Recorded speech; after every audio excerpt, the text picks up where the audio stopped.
Mais hier à Lyon, M. Mendès France a tenu un meeting de soutien à François Mitterrand.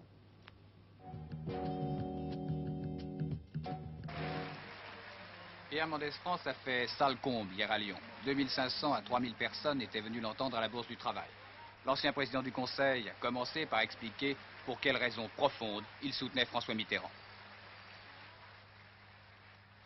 Les conditions de vie, le niveau d'existence des salariés, de la classe ouvrière, des travailleurs, s'est accru moins vite que l'enrichissement assuré aux entrepreneurs, aux employeurs, aux catégories possédantes.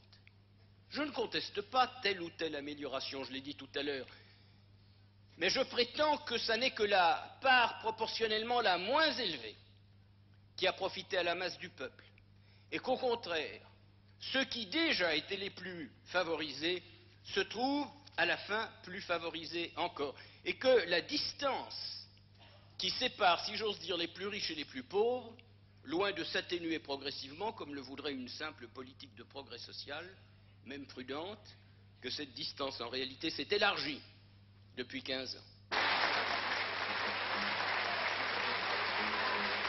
Dans la même journée, M. Giscard d'Estaing a promis à un certain nombre de catégories de ce pays de se, ouvrez les guillemets, pencher sur leur sort, fermez les guillemets.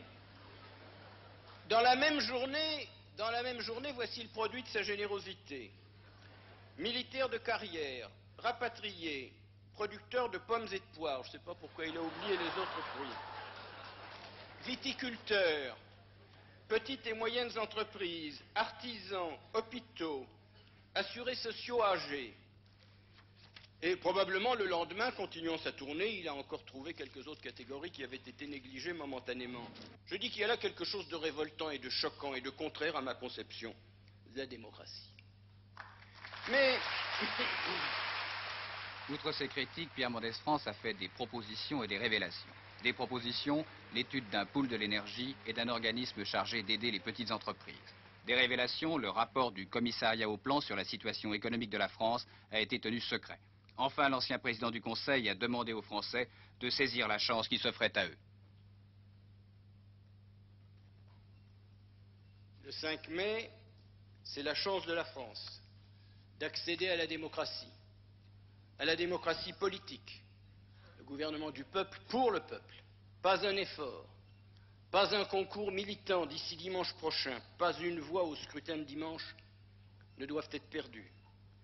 Chacun de nous, en définitive, est dépositaire. Chacun de nous est responsable vis-à-vis de lui, de son avenir et de ses enfants, d'une fraction de la volonté nationale.